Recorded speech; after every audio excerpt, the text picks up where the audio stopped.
श्रीमतदासबोध दशक 18 बहुजिनसी समास पहिला बहुदेवस्थान निरूपण नाम. या समासात समर्थ रामदास स्वामी विविध देवस्थाने, तीर्थक्षेत्रे, भक्तांची श्रद्धा, देवभक्तीचे प्रकार आणि बाह्य उपासनेतून अंतर्मुख होण्याचा मार्ग सांगतात. समर्थांचा उद्देश फक्त देवस्थानांची यादी सांगणे नाही, तर देव अनेक स्थानी दिसतो, पण तत्व एकच आहे हे समजावणे आहे. श्रीराम समर्थ. तुझ नमो गजवदना, तुझा महिमा कळेना, विद्याबुद्धी देशी जना, लहान थोरांसी. श्रोते हो, समर्थ या समासाच्या प्रारंभी प्रथम श्री गणेशाला वंदन करतात. तुझ नमो गजवदना. हे गजवदना, हत्तीमुखी गणराया, तुला माझा नमस्कार. प्रत्येक मंगल कार्याच्या आरंभी विघ्नहर्त्याला वंदन करणे हीच परंपरा आहे. तुझा महिमा कळेना यामधून सांगतात, तुझा महिमा, तुझी कृपा, तुझे सामर्थ्य हे पूर्णपणे कोणालाच कळत नाही. तू बुद्धीचा अधिपती, विघ्नांचा नाश करणारा आहेस. पुढे म्हणतात, विद्या बुद्धी देशी जना. तू सर्वांना विद्या देतोस, बुद्धी देतोस, समज देतोस, ज्ञानाची दारे उघडणारा तूच आहेस. लहान थोरांशी, लहान असो वा मोठे, सामान्य असो वा विद्वान, तुझी कृपा सर्वांवर समान असते. थोडक्यात समर्थ सांगतात, प्रत्येक कार्याची सुरुवात नम्रतेने, गणेश वंदनेने आणि बुद्धीच्या प्रार्थनेने करावी. ज्याची कृपा असेल त्याचे कार्य सिद्ध होतेच. तुझ नमो सरस्वती, चारी वाचा तुझे न स्फूर्ती, तुझे निजरूप जाणते ऐसे थोडे. श्रोते हो, समर्थ आता विद्येची देवता सरस्वती मातेचं वंदन करतात. तुझ नमो सरस्वती. हे सरस्वती माता, तुला माझा नमस्कार. ज्ञान, कला, वाणी, बुद्धी यांची अधिष्ठात्री तूच. चारी वाचा तुझे न स्फूर्ती. चारही वाणी, परा, पश्यंती, मध्यमा, वैखरी या सर्वांना प्रेरणा तुझ्यापासूनच मिळते. मनातील सूक्ष्म विचारापासून ते मुखातून बाहेर पडणाऱ्या शब्दांपर्यंत सर्व वाणीशक्ती तुझ्यामुळेच चालते. तुझे निजरूप जाणते ऐसे थोडे. पण तुझं खरं स्वरूप, ज्ञानरूप, चैतन्यरूप, दिव्य तत्व हे फार थोडे जाणतात. बहुतेक जण बाह्य पूजेत राहतात, मूळ तत्व ओळखणारे विरळच आहेत.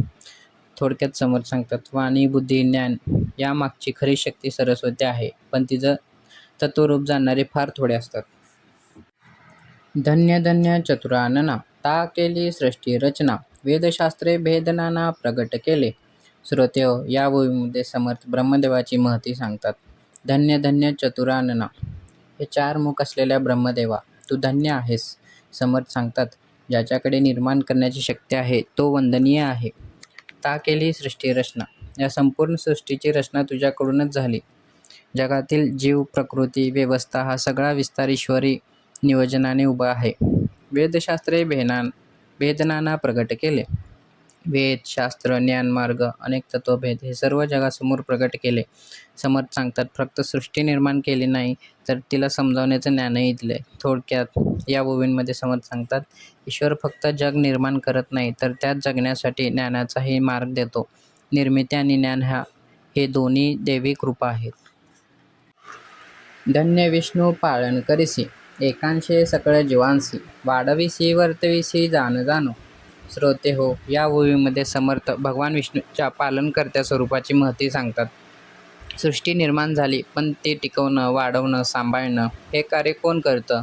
तर समर्थ सांगतात, तो विष्णू. धन्य विष्णू पालन करिसी.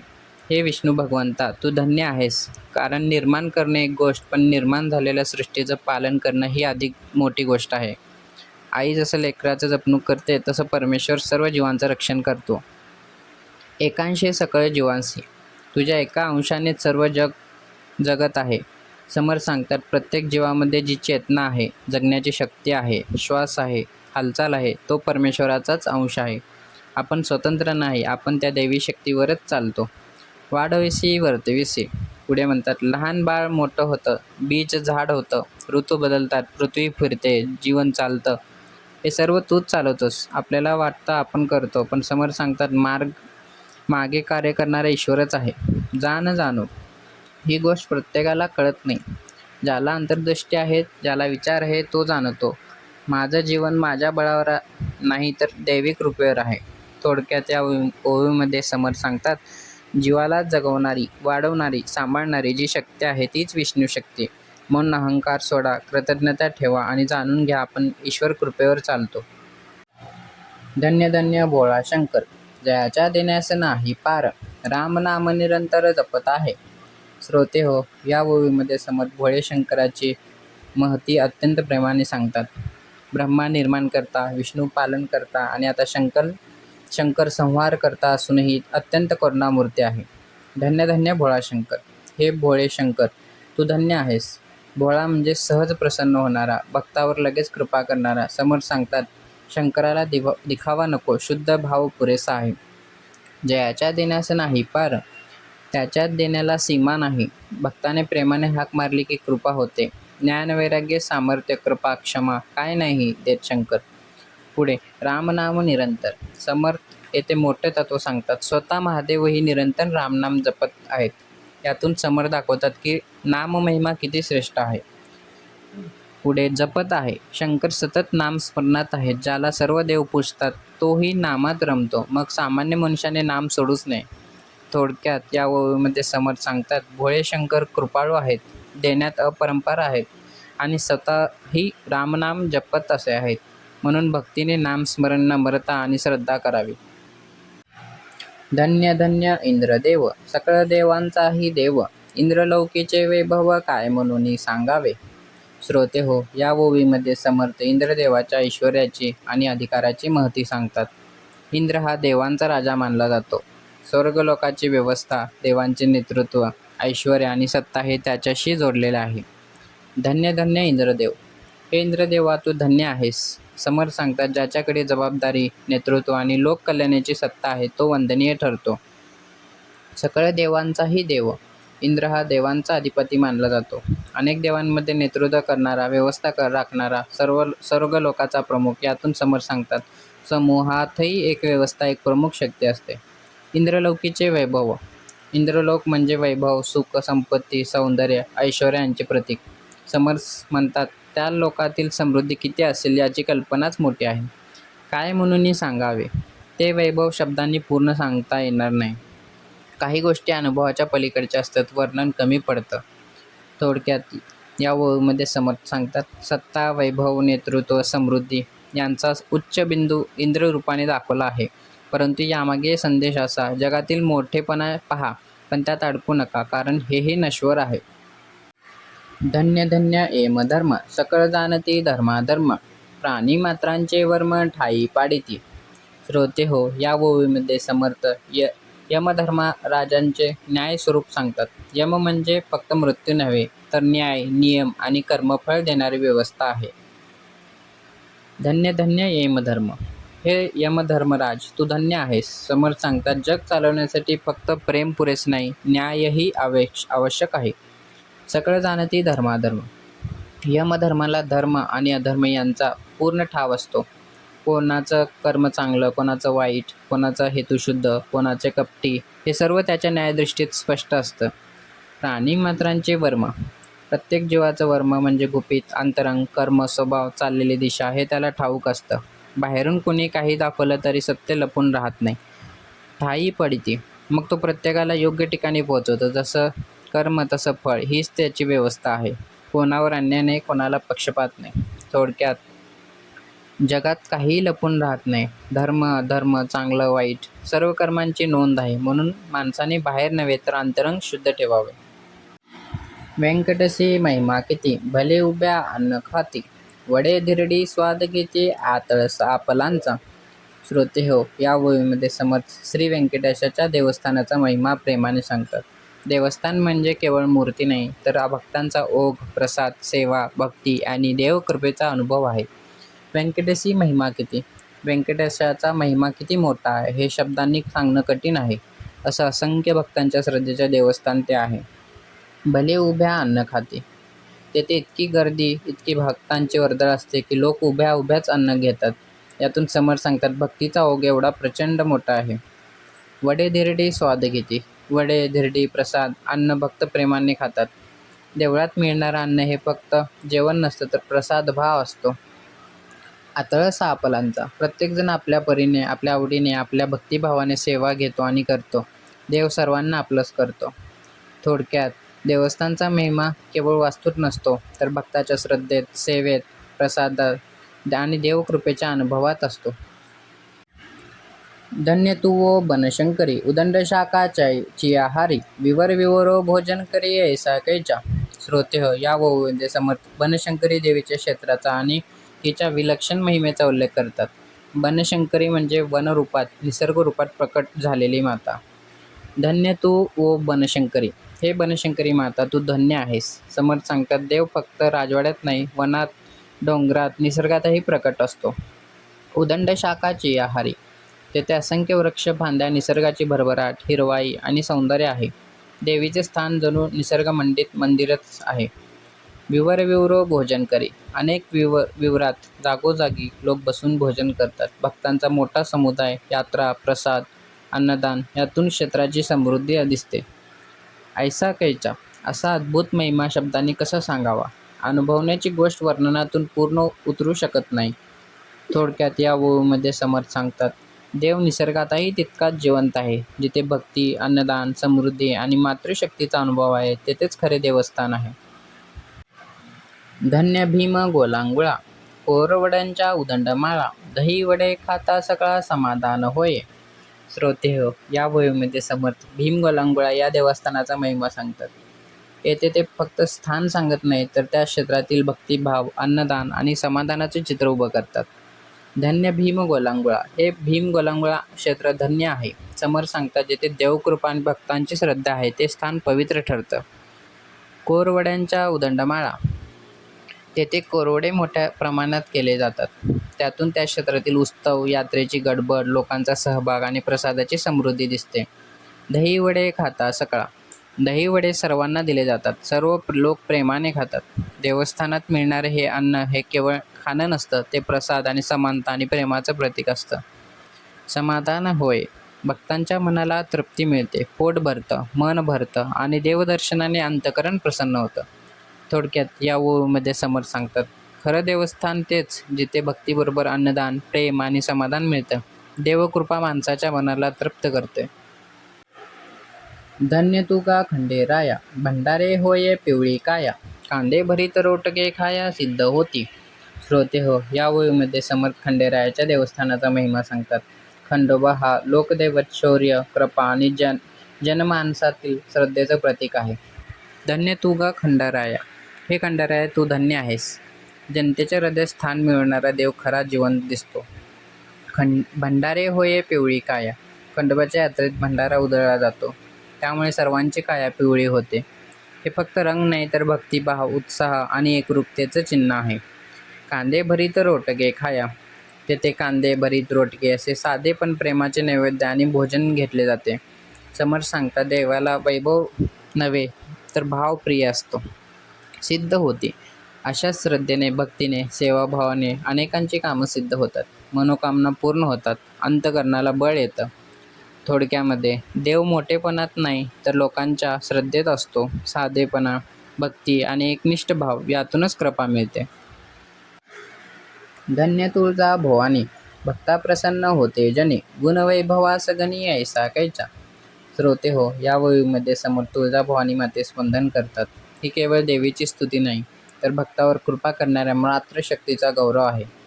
धन्य तुळजाभवानी, हे तुळजाभवानी माता तू धन्य आहेस. आईचं रूप जसं लेकराला आदर देतं, तशी देवी भक्ताला धैर्य देते.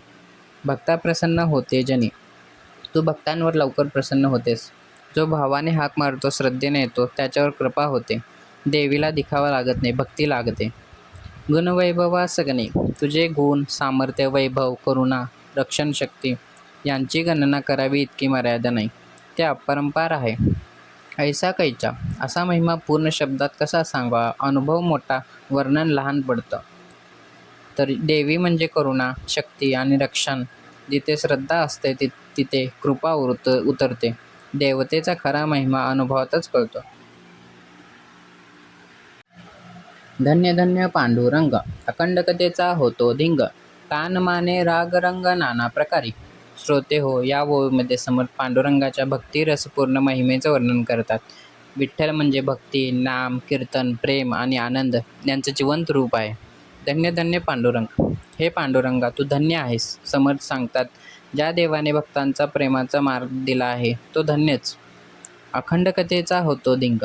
तुझ्या ठिकाणी अखंड कथा, हरिकीर्तन, नामस्मरण, भजन चालतं. दिंग म्हणजे मोठी लगबग, उत्साह, भक्तीचा गजर.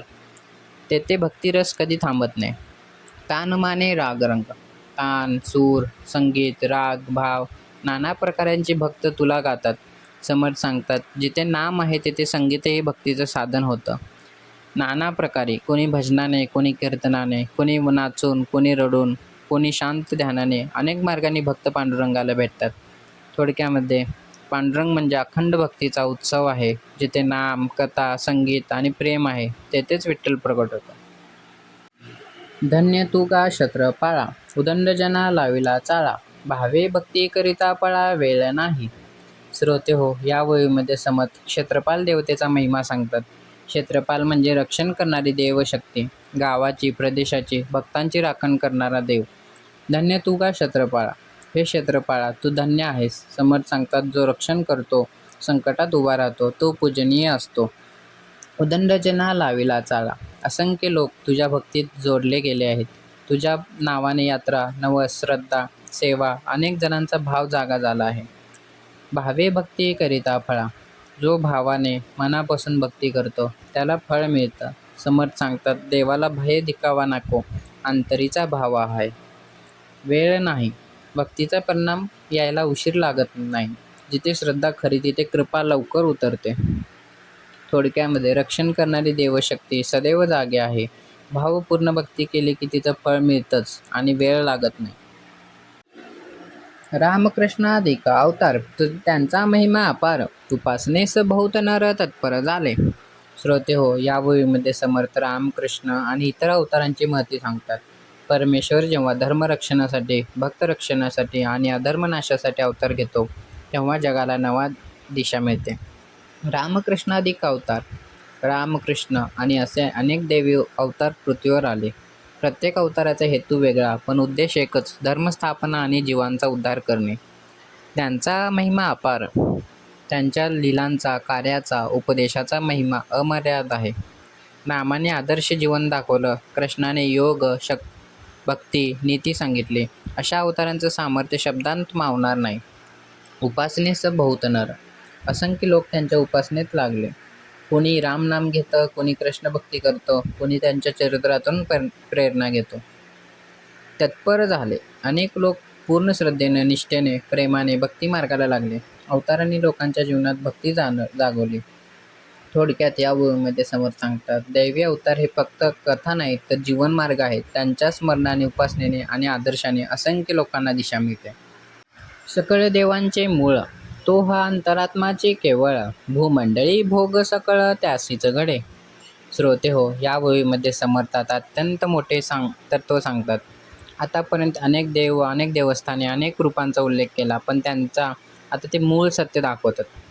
सकळ देवांचे मूळ, सर्व देवतांचे मूळ एकच आहे. रूप अनेक आहेत, नावं अनेक आहेत, पण उगम एकच दैवी तत्व आहे. तोही अंतरात्म्याचे केवळ, तो मूळ देव बाहेर कुठेतरी दूर नाही, तो आपल्या अंतरातील आत्मरूपानेच आहे. समर्थ सांगतात, ज्याला आपण शोधत आहे तो आपल्या अंतःकरणातच वसलेला आहे. भूमंडळी भोग सकळ, या जगातील सर्व अनुभव, सुख, दुःख, लाभ, हानी, यश, अपयश हे सर्व जीवाला येतात. त्यासीच घडे, हे सर्व अनुभव त्या अंतरात्म्यालाच स्पर्श करतात. देह, मन, बुद्धी यामधून जे काही घडतं त्याची साक्षी तोच आहे. थोडक्यामध्ये देव शोधायला अनेक ठिकाणी फिरू नका. सर्व देवतांचे मूळ आपण आपल्या अंतरी असलेला आत्मदेवच शोधायचा आहे. बाह्य उपासनेचा शेवट अंतर्मुखेतच होतो. नाना देव होऊन बैसला, नाना शक्ती रूपे झाला, भोगता सकळ वैभवाला तोचे एक. श्रोते हो, या ओळीमध्ये समर्थ मागील ओळीचा पुढचा गूढ अर्थ सांगतात. सर्व देवतांचे मूळ एक अंतरात्मा आहे, पण तोच विविध रूपांनी प्रकट होतो. नाना देव होऊन बैसला, तोच एक परमात्मा अनेक देवांच्या रूपाने विराजमान झाला आहे. कुठे गणपती, कुठे विष्णू, कुठे शंकर, कुठे देवी.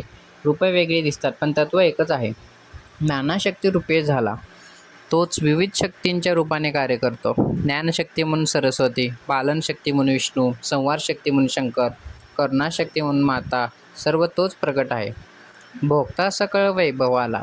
जगातील सर्व वैभव, पूजा, नैवेद्य, भक्ती, यज्ञ, मान याचा अंतिम भोगता तो एकच परमेश्वर आहे. आपण कोणत्याही देवतेला अर्पण केलं ते शेवटी त्यालाच पोचतं. तोची एक. समर्थ शेवटी ठाम सांगतात, अनेकतेच्या मागे तत्त्व एकच आहे. भेद दिसतात पण सत्य एकच आहे. देव अनेक नाहीत, देवांची रूप अनेक आहेत. शक्ती अनेक नाहीत, कार्यरूप भिन्न आहेत. मूळ परमात्मा एकच आहे. याचा पाहावा विचार. उदंड लांबला जो जार, होती जाती देव नर किती म्हणूनी. श्रोते हो, या ओवीमध्ये समर्थ आपल्याला गंभीर चिंतनाकडे वळवतात. अनेक देव, अनेक रूप, अनेक जीव हे सर्व पाहिल्यावर आता विचार करा असं ते सांगतात. याचा पाहावा विचार. या सगळ्या विषयाचा शांतपणे विचार करा. फक्त ऐकून थांबू नका. देव अनेक दिसतात, जीव अनेक दिसतात, पण यामागचं मूळ तत्त्व काय ते हे शोधा. उदंड लाभला जो जार. ही सृष्टी फार विस्तीर्णाने पसरलेली आहे. असंख्य लोक, असंख्य प्रदेश, असंख्य काळ, असंख्य घटना. हा विस्तार अंत न दिसणारा आहे. होती जाती देव नर. कितीही देवस्थान उभी राहतात, कितीतरी मनुष्य जन्म घेतात आणि निघून जातात. राजे येतात जातात, समाज बदलतो, काळ फिरत राहतो, रूप बदलत राहतात. किती म्हणून हे किती सांगणार, मोजमापच नाही. समज सांगतात, गणतीत अडकू नका, मूळ तत्व ओळखा. जगात बदल, विस्तार, जन्म, मरण याला अंत नाही. म्हणून बाह्य मोजणी सोडा आणि सर्व मागील एक सत्य शोधा. कीर्ती आणि अपकीर्ती, उदंड निंदा, उदंड स्तुती, सर्वत्रांची भोगप्राप्ती, अंतरात्म्यासीच घडे. श्रोते हो, या ओवीमध्ये समर्थ मनुष्य जीवनातील मान, अपमान, स्तुती, निंदा यांचा खरा अर्थ सांगतात. कीर्ती आणि अपकीर्ती. कधी माणसाला कीर्ती मिळते, नाव मिळतं, मान मिळतो, तर कधी अपकीर्ती येते, बदनामी होते, लोक नाव ठेवतात, जीवनात दोन्ही येतात. उदंड निंदा, उदंड स्तुती. कधी लोक भरभरून स्तुती करतात, तर कधी तितकीच निंदा करतात. आज गौरव करणारे उद्या दोषही काढू शकतात. जगाचा स्वभावच असा चंचल आहे. सर्वत्रांची भोगप्राप्ती. जगात जिथे जिथे जीवन आहे तिथे हे अनुभव येतात. मान, अपमान, लाभ, हानी, सुख, दुःख, कोणीही पूर्णपणे यापासून सुटलेला नाही. अंतरात्म्याशीच घडे. हे सर्व अनुभव शेवटी अंतर्मनाला स्पर्श करतात. देहावर नाही, वस्तूंवर नाही, तर मन, चेतना, अंतरात्मा यांनाच याचा भोग घेतो. म्हणून बाहेरचं बदलण्यापेक्षा आज स्थिर होणं महत्त्वाचं आहे. कीर्ती, अपकीर्ती, निंदा, स्तुती हे जगाचे खेळ आहेत. जो अंतरात्म्यात स्थिर राहतो तोच यावर मात करतो. कोण देहे काय करीते, कोण देहे काय भोगीत, भोगी त्यागी वितरागी तो एकच आत्मा. श्रोते हो, या ओवीमध्ये समर्थ अत्यंत सूक्ष्म तत्व सांगतात. जगात अनेक देह दिसतात, अनेक स्वभाव दिसतात, अनेक कर्म दिसतात, पण त्या सर्वांमध्ये वसणारा आत्मा एकच आहे. कोणी देहे काय करीतो. कोणी एका देहातून व्यापार करतो, कोणी शैती करतो, कोणी सेवा करतो, कोणी राज्य करतो. प्रत्येकाच्या कृती वेगवेगळ्या दिसतात. कोण देही काय भोगितो. कोणी सुख भोगतो, कोणी दुःख सहन करतो, कोणी संपत्ती मिळवतो, कोणी संकट जगतो. प्रत्येकाचे अनुभव वेगवेगळे आहेत. भोगी त्यागी वितरागी तो. कोणी भोगात रमलेला आहे, कोणी त्यागमार्गी आहे, कोणी विक्त, पूर्ण विरक्त, वितराग आहे. स्वभाववृत्ती, जीवनमार्ग हे सगळे भिन्न भिन्न आहेत. एकच आत्मा. पण समर्थ सांगतात, या सर्वांमध्ये वसणारा आत्मा मात्र एकच आहे. देह बदलले, वृत्ती बदलल्या, कर्म बदलले, पण चेतनेचं मूळ तत्व एकच राहिलं. तर थोडक्यात या ओवीमधून समर्थ सांगतात, भेद देहांचे आहेत, आत्म्याचे नाहीत. बाहेर अनेकता दिसते, पण त्यातलं तत्व एकच आहे. प्राणी स्वाभिमाने भुलले, देहाकडे पाहत गेले, मुख्य अंतरात्म्यास चुकले, अंतरी असूनी. श्रोते हो, या ओवीमध्ये समर्थ माणसाची सर्वात मोठी चूक दाखवतात. आत्मा अंतरी असतानाही जीव त्याला विसरतो आणि देहातच अडकून राहतो. प्राणी स्वाभिमानी भुलले. जीव अहंकाराने भरला की भ्रमित होतो. मी मोठा, मी सुंदर, मी ज्ञानी, माझं, मला या अभिमानाने सत्य नजरे आड होतो. समर्थ सांगतात, अभिमान हा अज्ञानाचा पडदा आहे. देहाकडे पाहत गेले. मग माणूस फक्त देहाकडेच पाहू लागतो. रूप, पैसा, पद, मान, सुखसोयी यालाच जीवन मानतो. बाहेरचं जपताना आतलं विसरतो. मुख्य अंतरात्म्यास चुकले. यातच सर्वात मोठं नुकसान होतं. मुख्य जो आत्मदेव आहे, चैतन्य आहे, त्यालाच माणूस ओळखत नाही. सर्वात मौल्यवान गोष्ट हाताशी असूनही दुर्लक्षित राहते. अंतरी असू नये. तो अंतरात्मा दूर नाही, अंतरीच आहे. शोध बाहेर चालला आहे, पण सत्य आत बसलेला आहे. थोडक्यात या ओवीमधून समर्थ सांगतात, अहंकारामुळे जीव देहात अडकतो आणि अंतरीचा आत्मदेव विसरतो. देह साधन आहे पण आत्मा साध्य आहे. अरे या आत्मयाची चळवळ पाहे, ऐसा भूमंडळी कोण आहे. अगाध पुण्य अनुसंधान राहे काही एक. श्रोते हो, या भूमीमध्ये समर्थ आश्चर्याने आत्मतत्वाची महिमा सांगतात. ते जणू म्हणतात, अरे या आत्म्याची लीला, ही चळवळ, हे कार्य पहा. अरे या आत्म्याची चळवळ पाहे. हा आत्मा देहात प्राण रूपाने चालतो, मनात विचार रूपाने चालतो, बुद्धीत निर्णय रूपाने चालतो, इंद्रियात क्रिया रूपाने चालतो. संपूर्ण जीवनाची हालचाल त्याच्यामुळेच आहे. ऐसा भूमंडळी कोण आहे. या पृथ्वीवर असा कोण आहे जो आत्म्याशिवाय जगतो. राजा असो वा रंक, ज्ञानो असो वा अज्ञानी, सर्वांच्या जीवनामागे आत्मशक्तीच आहे. अगाध पुण्य अनुसंधान आहे. पण या आत्म्याचा अनुसंधान, त्याचा शोध, त्याची जाणीव हीच सहज मिळत नाही. असंख्य पुण्यसंचय, सत्संग, साधना अंतर्मुखात लागते. काही एक, म्हणूनच फार थोडे लोक या आत्मतत्वाचा शोध घेतात आणि जाणतात. तर थोडक्यात समर्थ सांगतात, जीवनाची चळवळ आत्म्यामुळे आहे, पण त्याला ओळखणारे, त्याचा शोध घेणारे खूप कमी लोक आहेत. त्या अनुसंधाना सरिसे जळूनी जाईचे किलमिशे, अंतरिष्ट ज्ञानी ऐसे विवरून पाहते. श्रोते हो, या भूमीमध्ये समर्थ सांगतात की आत्म्याचं अनुसंधान केल्यावर माणसाच्या जीवनात काय बदल घडतो. त्या अनुसंधाना सरिसे, जेव्हा मनुष्य आत्मतत्वाचा शोध घेतो, अंतर्मुख होतो, मी कोण याचा विचार करतो, तेव्हा त्याची खरी साधना सुरू होते. जळूनी जाईचे किलमिशे. किलमिशे म्हणजे पाप, दोष, वासना, अज्ञान, मनातील मलिनता. आत्मचिंतनाच्या अग्नीने हे सर्व जळून खाक होतं. जसं सूर्य उगवल्यावर अंधार नाहीसा होतं, तसं अंतर्निष्ठ ज्ञानी असे. जे ज्ञानी आहेत ते बाहेर भटकत नाहीत, त्यांची निष्ठा अंतरात असते. त्यांना बाह्य दिखाव्यापेक्षा आंतरीचा आत्मदेव महत्त्वाचा वाटतो. विवरून पाहते, ते सूक्ष्मपणे पाहतात, खोल विचार करतात, स्वतःचा, मनाचा, देहाचा, जगाचा आणि आत्माचा भेद समजून घेतात. यामधून समर्थ सांगतात, आत्मसंनुसंधान केल्याने मनातील दोष जळतात आणि अंतर्मुख ज्ञानी सत्याला खोलपणे पाहू शकतात. अंतर्निष्ठ तितके तरले, अंतर्भ्रष्ट तितके बुडाले, बाह्याकारे भरंगळे लोकाचारे. श्रोते हो, या भूमीमध्ये समर्थ साधनेचं मोठं रहस्य सांगतात. उद्धार बाहेरून नाही तर अंतरातून होतो. अंतर्निष्ठ तितके उरले. ज्यांची निष्ठा अंतरी आहे, त्यांचं मन आत्मदेवाशी जोडलेलं आहे. जे अंतर्मुख, जागरूक, सत्यनिष्ठ आहेत, तेच संसारातून तरतात. समर्थ सांगतात, मुक्ती अंतर्मुखेत आहे. अंतर्भ्रष्ट तितके बुडाले. ज्यांचं अंतरच बिघडलं, मन भ्रष्ट झालं, विचार मलिन झाले, ते स्वतःपासून दूर गेले, तेच बुडाले. बाहेर कितीही मोठेपणा असला तरी उपयोग नाही. बाह्याकारे भरंगळले. काही लोक बाह्य रूप, पोशाख, देखावा, मान, मर्यादा यातच गुंतलेले आहेत. समर्थ सांगतात, बाहेरचं रंगवण्यात आयुष्य गेलं. लोकाचारिक, लोक काय म्हणतील, समाज काय पाहिल याचा विचार करत राहिले. परंपरा गेली पण तत्त्व समजलं नाही. थोडक्यामध्ये समर्थ सांगतात, जे अंतराशी जोडला तो तरला, जो बाहेरच अडकला तो बुडाला. दिखावा नव्हे, अंतशुद्धीचंच खरे साधना. इति श्रीदासबोधे गुरुशिष्य संवादे बहुदेवस्थान निरूपणाम समास पहिला. श्रोते हो, येथे दशक 18 बहुजिनसी यातील पहिला समास पूर्ण होतो. या संपूर्ण समासात समर्थांनी अनेक देवस्थाने, अनेक रूप, अनेक भक्तिमार्ग यांचा उल्लेख केला आहे. गणपती, सरस्वती, ब्रह्मा, विष्णू, शंकर, पांडुरंग, तुळजाभवानी, खंडोबा अशा अनेक देवतांचा महिमा सांगितला आहे. परंतु शेवटी समर्थ आपल्याला मुख्य तत्त्व शिकवतात. देव अनेक असतात, दिसतात, पण मूळ तत्त्व एकच आहे. सर्व देवतांचा मूळ अंतरात्मा आहे. जो अंतर्मुख झाला त्याला सर्व देव एकाच सत्यात सामावलेले दिसतात. समर्थांनी बाह्य देवस्थानांची महती सांगितली, पण त्याहूनही मोठे देवस्थान आपल्या अंतःकरणात आहे हे ठामपणे दाखवलं. थोडक्यामध्ये त्यांना सांगायचं एकच आहे, अनेकातून एकत्व पाहणं, बाह्य भक्तीतून अंतर्मुख होणं आणि अंतरात्म्याचा खरा देव आहे हे जाणणं, हा या समासाचा सार आहे.